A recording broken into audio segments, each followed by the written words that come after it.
चलिए आज के वीडियो में हम लोग देख लेते हैं मैकेनिज्म ऑफ कैनिज़ारो रिएक्शन और उससे रिलेटेड कुछ इंपॉर्टेंट से एग्जांपल।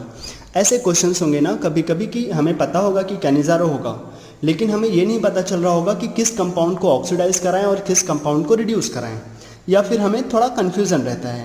अगर हमारे पास कोई अच्छा सा क्वेश्चन हो तो हमें मैकेनिज्म की बहुत ज़रूरत पड़ता है। तो हम लोग पहले मैकेनिज्म देख लेते हैं, फिर हम लोग एक अच्छा सा एग्जाम्पल देखेंगे कैनिज़ारो रिएक्शन के ऊपर। ठीक, तो स्टार्ट करते हैं हम लोग। कैनिज़ारो रिएक्शन के बारे में तो हम लोग थोड़ा सा पहले से ही जानते हैं क्या कि अगर हमारे पास कोई कार्बोनिल कंपाउंड ऐसा हो जिसके पास अल्फा H ना हो तो अगर हम उनको कंसनट्रेटेड एल्कली दे दें तो वो क्या करते हैं, वहाँ पे डिस्प्रपोर्शनेट कर जाते हैं। बस कंडीशन है कि जो हमारे पास कार्बोनिल कंपाउंड है उसके पास अल्फा H नहीं होना चाहिए। अच्छा, ये डिस्प्रपोर्शनेट करके क्या बनाते हैं, जाते हैं एक बार तो ये खुद ऑक्सीडाइज हो जाते हैं, बेसिक मीडियम में है तो सॉल्ट देते हैं उसका, और एक बार खुद ही क्या हो जाते हैं, रिड्यूस RCH2OH, खुद ही ऑक्सीडाइज होते हैं, खुद ही रिड्यूस होते हैं। इसीलिए हम लोग इनको क्या बोल देते हैं, एक ऐसी रिएक्शन जिसको इनऑर्गेनिक में हमें अलग से नाम दिया जाता है। खुद ही ऑक्सीडाइज हुआ, खुद ही रिड्यूस हुआ तो उसको क्या बोल देते हैं, डिसप्रपोर्शनेशन रिडक्शन या डिसप्रपोर्शनेशन रिएक्शन। क्या जो कैनिज़ारो रिएक्शन होता है वो डिसप्रपोर्शनेशन रिएक्शन को फॉलो करता है। अच्छा, हम लोग मैकेनिज्म की बात करने आए हैं, चलो देखते हैं। अगर हमारे पास कार्बोनिल कंपाउंड है जिसके पास अल्फा H नहीं है, हमने उसको दे दिया कंसनट्रेटेड KOH। KOH किसका सोर्स होगा, OH माइनस का सोर्स होगा। वो OH माइनस क्या करता है, इसके ऊपर याद करो कभी हम लोग रिडक्शन करा रहे थे तो H माइनस कहाँ अप्रोच कर जाता था, इस कार्बन के पास। हमेशा ही अगर हमारे पास कोई कार्बोनिल कंपाउंड है तो सोचो कार्बन के पास प्लस होता है तो कोई भी न्यूक्लियोफाइल आकर के इसके पास क्या हो सकता है, अप्रोच कर सकता है। तो न्यूक्लियोफिलिक एडिशन होने लगेगा इसमें, RC O पे माइनस चला जाएगा, C पे प्लस है, उसके साथ कौन लग जाएगा, OH, और ये H ऐसे ही लगा रहेगा। तो ये मिल जाता है हमें, ये होता है न्यूक्लियोफिलिक एडिशन रिएक्शन। और हमारे पास बहुत ज़्यादा कंसनट्रेटेड KOH है तो हमारे पास OH बहुत ज़्यादा है, तो वही OH क्या करते हैं, इसके पास जा करके ऐड हो जाते हैं। अच्छा, उसके बाद ये वाला प्रोसेस बहुत रिवर्सिबल होता है। अब O पे माइनस चार्ज है, अब क्या कर सकता है वो O माइनस चार्ज, हमें तो पता है एक कार्बन के पास दो ऑक्सीजन बहुत अनस्टेबल होते हैं तो कोई एक ही रहना चाहेगा, तो ये क्या करता है, ये बैक अटैक करता है।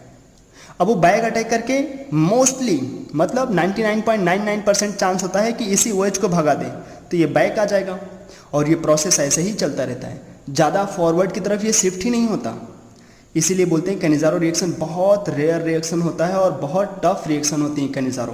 रियल में अगर कराने जाओ तो इनको करा पाना बहुत पॉसिबल नहीं रहता, बहुत स्लो होते हैं। क्यों? क्योंकि जैसे ही O पे माइनस आएगा वो बैक अटैक करके इसी OH को बाहर निकाल देगा, बोलेगा भागो वहाँ से, तो हमारे पास वो एल्डिहाइड और OH माइनस फिर से अलग हो जाएंगे।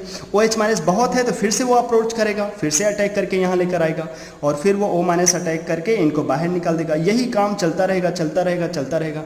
लेकिन अगर एक भी बार ऐसा हो कि जब वो O माइनस अटैक करे ना तो OH माइनस ना निकल करके ये H निकल जाए, ऐसा होना बहुत कम है, मतलब इसकी पॉसिबिलिटी बहुत कम है कि H माइनस निकल जाए।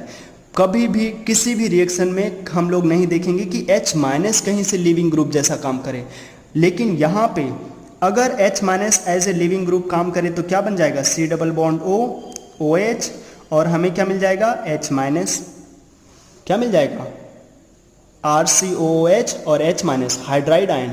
अब हमें जैसे ही हाइड्राइड मिलेगा हम लोग क्या बोलेंगे, hydride ions are reducing agent. तो हाइड्राइड आयन क्या करेंगे, तुरंत ही ये हाइड्राइड आयन जो हमारे पास सॉल्यूशन में प्रेजेंट एल्डिहाइड होंगे उनके पास तुरंत ही अटैक करके उनको रिड्यूस कर देते हैं। क्या हो जाएगा, ये H माइनस उसके पास अप्रोच करेंगे, मिलेगा CH2O माइनस।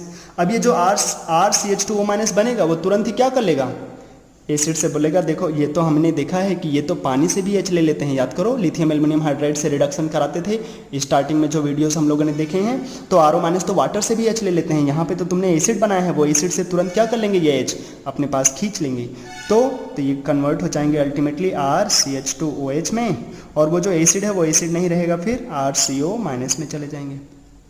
अच्छा, अब ये हो गया कैनिज़ारो रिएक्शन का मैकेनिज्म कंप्लीट। अगर हमसे कोई पूछे बताओ जो हमारे पास कैनिज़ारो रिएक्शन है उसमें सबसे स्लोवेस्ट स्टेप क्या होगा, क्या OH माइनस का एडिशन स्लोवेस्ट स्टेप है, रेट डिटरमाइनिंग स्टेप है? नहीं, जो रेट डिटरमाइनिंग स्टेप होता है ना, यहाँ से H माइनस का निकल करके दूसरे एल्डिहाइड के पास ऐड होना, इसी को बोलते हैं हाइड्राइड ट्रांसफ़र।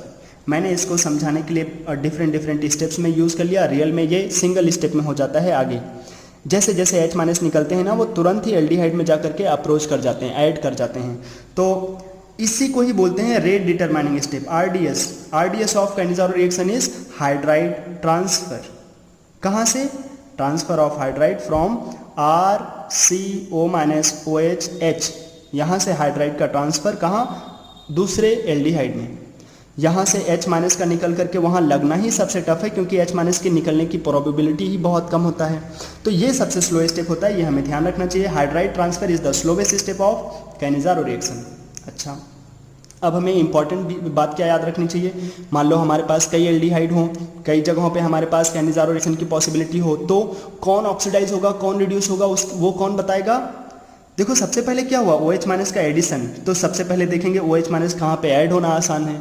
जहाँ पे OH माइनस का ऐड होना आसान होगा वहीं से तो फिर बाद में हाइड्राइड निकलेगा, पहले OH तो लगने दो।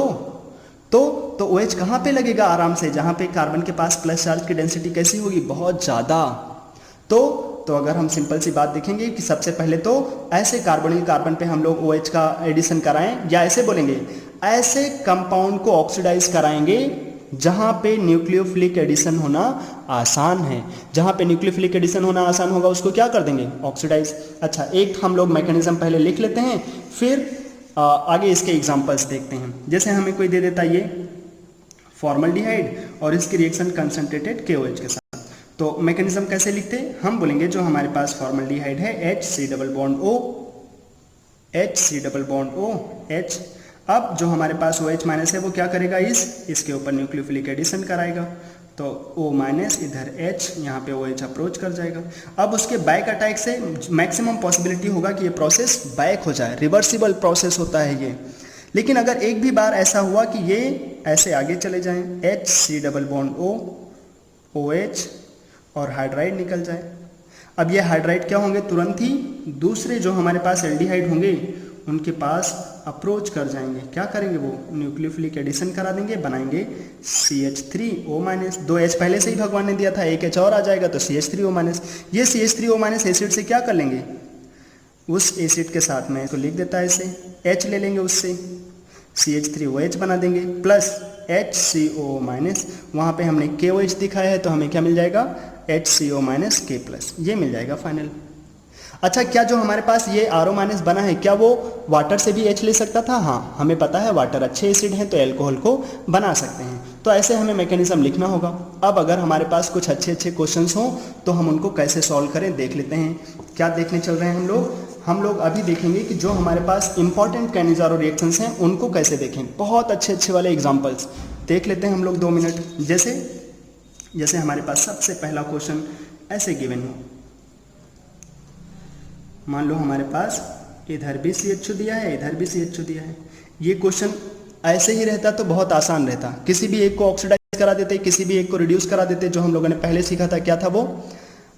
इंट्रा मॉलिक्यूलर कैनिज़ारो, कोई भी एक ऑक्सीडाइज, कोई भी एक रिड्यूस। लेकिन अगर इसी में हमें डिफरेंस लाना हो तो हम यहीं पे लगा दिए NO2, एक CH2 के पैरा पे NO2 लगा दिए, और अब हमने बोल दिया कि चलो इसकी रिएक्शन कराओ कंसंट्रेटेड KOH के साथ। अब क्या होगा?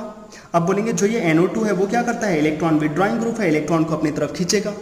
तो इलेक्ट्रॉन को अपनी तरफ खींचेंगे तो NO2 कहाँ से ज़्यादा खींचते हैं? अपने ऑर्थो से और पैरा से। तो जहाँ से ज़्यादा इलेक्ट्रॉन खींचोगे वहाँ पे इलेक्ट्रॉन क्या होगा? कम।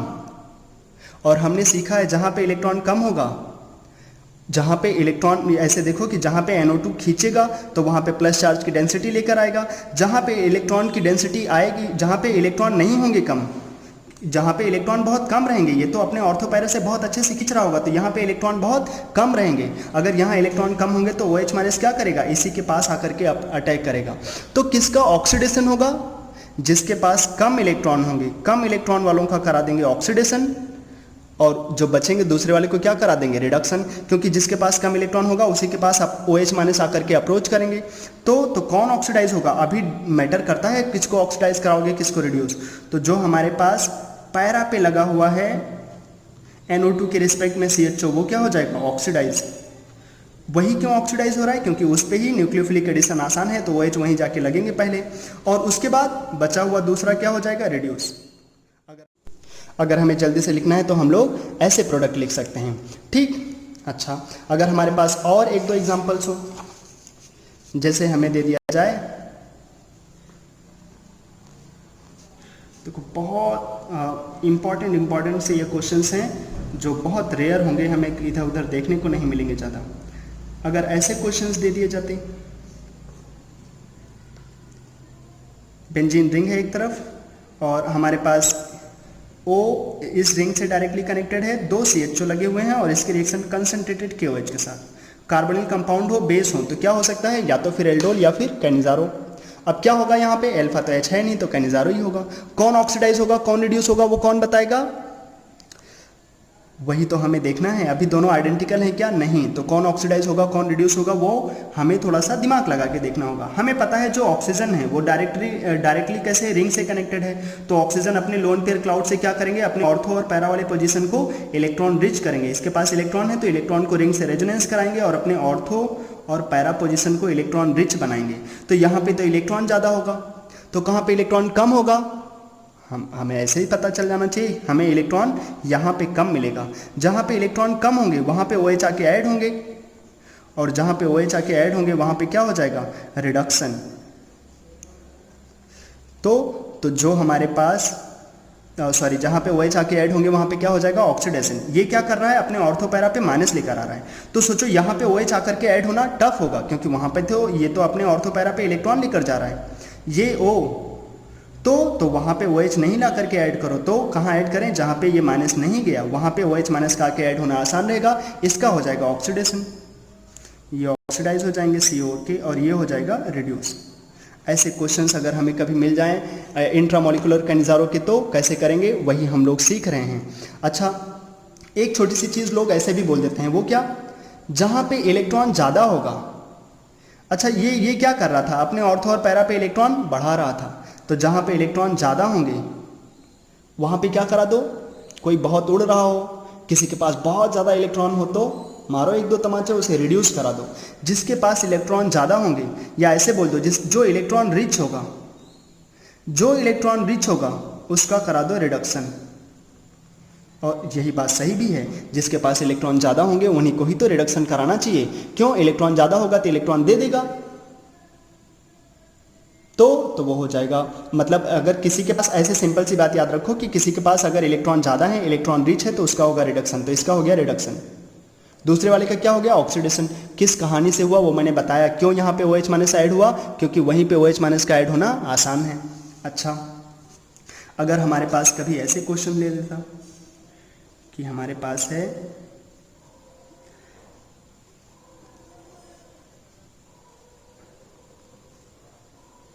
बेंजल्डिहाइड और हमारे पास है एक CH3 और C के साथ CHO, ये दोनों लोग लगे हुए हैं और इनकी रिएक्शन पूछ लिया कंसंट्रेटेड KOH के साथ। अब क्या करोगे, अब ये तो क्रॉस कैनिजारो जैसा है। अगर ये अकेला होता यही ऑक्सीडाइज यही रिड्यूस हो जाता, ये अकेला होता यही ऑक्सीडाइज यही रिड्यूस हो जाता। लेकिन अभी क्या करें, अभी हमें क्या करना होगा, वहां पे OH माइनस जाकर के अटैक करेगा, या ऐसे बोलो वहां पे ऑक्सीडेशन होगा जहां पे न्यूक्लियोफिलिक एडिशन आसान होगा। अच्छा, अब एक चीज ध्यान रखो, ये जो C डबल बॉन्ड O है वो इसके साथ क्या कर रहा होगा, रेजोनेंस। मतलब इसके पास इलेक्ट्रॉन ज़्यादा होगा, फिर ये C डबल बॉन्ड O क्या करते हैं, इलेक्ट्रॉन को अपनी तरफ खींचते हैं। तो जो रिंग के अंदर पाई बॉन्ड है, उस पाई इलेक्ट्रॉन क्लाउड को ये बाहर खींच रहे होंगे, तो इनके पास ज़्यादा इलेक्ट्रॉन होगा, तो यहाँ पे OH माइनस का जा पाना, यहाँ पे OH माइनस को जा करके ऐड होना टफ होगा। क्यों, क्योंकि जो पाई बॉन्ड है वो रिंग के साथ डबल बॉन्ड के कंजुगेशन में है, वहाँ पे OH माइनस का एडिशन होना थोड़ा सा टफ रहेगा। तो OH माइनस कहाँ जाके ऐड होंगे, यहाँ, क्योंकि यहाँ पे जो C डबल बॉन्ड है वो किसी के साथ रेजोनेंस में नहीं है। यहाँ पे OH माइनस का ऐड होना टफ क्यों है, क्योंकि यहाँ पे जो रिंग के पास इलेक्ट्रॉन है वो भी तो उसी के पास जा रहे हैं, तो इधर इलेक्ट्रॉन का क्लाउड थोड़ा सा ज़्यादा है, तो इसका ऑक्सीडेशन होगा क्या, नहीं। जिसके पास कम इलेक्ट्रॉन होंगे वहाँ पे OH माइनस जाके ऐड होंगे और उसी का होगा ऑक्सीडेशन, तो इसका हो जाता है ऑक्सीडेशन। तो हमें क्या मिलेगा, CH3 COOK, इसका क्या हो जाएगा, रिडक्शन। जो इलेक्ट्रॉन रिच होगा, देखो अब ये इलेक्ट्रॉन रिच हो गया, जो इलेक्ट्रॉन रिच होगा उसका क्या होगा, रिडक्शन, ये हो जाएगा CH2OH में। अच्छा एक दो और अगर हम लोग अच्छा अच्छा क्वेश्चन ले लें, जैसे ये दे देता कभी,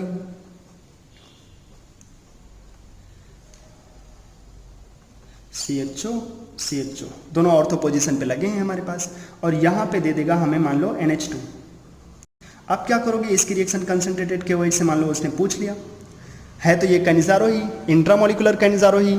लेकिन अब क्या करें, अब सिंपल सी बात है, N के पास लोन पेयर होते हैं, वो क्या करते हैं अपने ऑर्थो और पैरा पोजीशन को इलेक्ट्रॉन रिच करते हैं। तो सोचो यहाँ पे तो इलेक्ट्रॉन क्लाउड ज़्यादा होगा क्योंकि इसके पास वाले कार्बन पे ही माइनस आ गया। तो यहाँ पे क्या OH माइनस आकर के अप्रोच करेगा, नहीं, OH कहाँ अप्रोच करेगा, उल्टा यहाँ पे। तो इसका क्या होगा, ऑक्सीडेशन, इसका क्या होगा, रिडक्शन। और एक चीज़ कॉमन यहाँ चल रहा है, जिसके पास इलेक्ट्रॉन आ रहे हैं उसका हो रहा है रिडक्शन, इलेक्ट्रॉन रिच रिडक्शन होगा उसका। जिसके पास इलेक्ट्रॉन ज़्यादा होगा उसका हो जाएगा रिडक्शन। तो ये NH2 ऐसे ही रहेंगे, ये हो जाएगा रिड्यूस CH2OH में, और ये हो जाएगा ऑक्सीडाइज COOK में। अच्छा ये हो जाएगा ऐसा। हाँ, एक और लास्ट एग्जांपल देख लेते हैं। अगर हमारे पास ऐसे दिया हो OCH3 CHO और CHO, अब क्या करोगे, कंसंट्रेटेड KOH।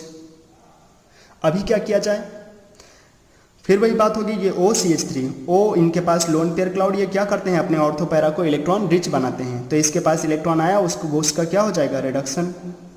जिसके पास इलेक्ट्रॉन क्लाउड जाएंगे वहाँ पे OH नहीं जाएगा, OH कहाँ जाएंगे, इसके पास, तो उसका क्या हो जाएगा, ऑक्सीडेशन COOK, और ये हो जाएगा रिड्यूस CH2OH में। ठीक, एक और एग्जाम्पल बोलने का मन कर रहा है, वो एग्जाम्पल शायद बहुत कम लोगों को समझ में आए। ठीक, तो अगर तुम्हें बहुत अच्छे से थोड़ा सा कॉन्सेप्ट आता होगा, जिन लोगों ने पहले से मेरे पास या मेरे से एरोमेटिक पढ़ रखा होगा ना, उन्हें शायद थोड़ा सा समझ में आए। अगर हमारे पास नेफ्थलीन हो और उसके अल्फा पोजीशन और बीटा पोजीशन पे CHO लग जाए, अल्फा बीटा क्या है, जो हमारे पास नेफ्थलीन होते हैं उसके इस वाले कार्बन को बोलते हैं कार्बन नंबर 1।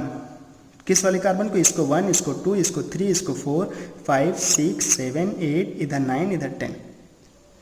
जो रिएक्टिव साइट्स होती हैं वहाँ से नंबरिंग स्टार्ट करते हैं 1 2 3 4 ऐसे करके, बाद में ये जो जिसके थ्रू ये दोनों रिंग आपस में कनेक्टेड हैं उसको 9 10 बोलते हैं।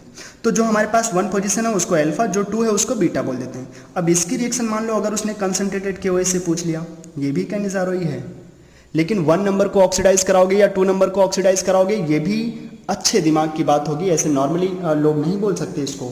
अब क्या बोलते हैं, अगर तुमने कभी ऐसा सीखा हो, जो हमारे पास नेफ्थलीन होता है ना, वो उसका 1 नंबर जो कार्बन होता है वो ज़्यादा इलेक्ट्रॉन रिच रहता है। कभी मैं ऐसे बताऊंगा भी और इसको प्रूव भी कराऊंगा ऐसा क्यों होता है, तो उसके लिए हमें एरोमेटिक पढ़ना होगा। एरोमेटिक में भी आगे जा करके नेफ्थलीन के बारे में पढ़ना होगा।